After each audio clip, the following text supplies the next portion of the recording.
Our first subtitle today is the First Battle of Bull Run, which is also sometimes called the First Battle of Manassas or the First Manassas.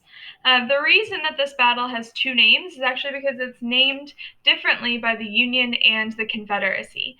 So the Union calls it the First Battle of Bull Run because of the small river slash stream called Bull Run nearby. We can actually see it on this map to the right. And the South calls it Manassas because of the nearby town of Manassas.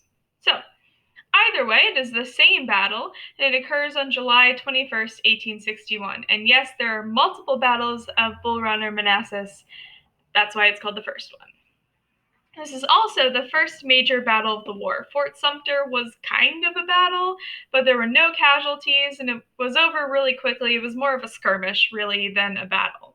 This is the first time that the two armies actually collide and fight a full-on battle. And it occurs only about 20 miles from DC.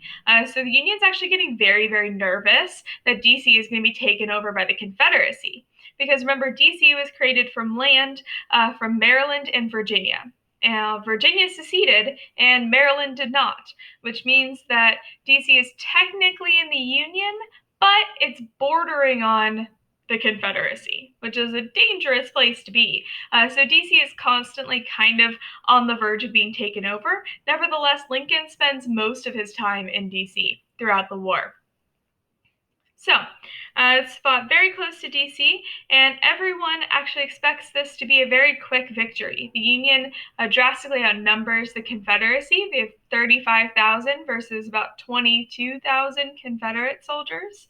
And people think that this is going to be kind of an event. People actually show up from DC with picnic baskets to watch this battle take place, not realizing that the warfare that's going to occur during the Civil War is just totally different than any other warfare they've seen before. Yes, it's been violent before, but new weapons, as we're going to see later in this slideshow, are going to totally change how bloody this war is.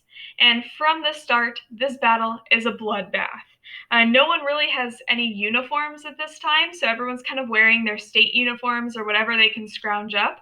So there's confusion over who is who. In fact, a Union regiment gets very, very close to a regiment from Virginia and thinks that they're actually from the North, and the Virginia regiment opens fire on them from close range.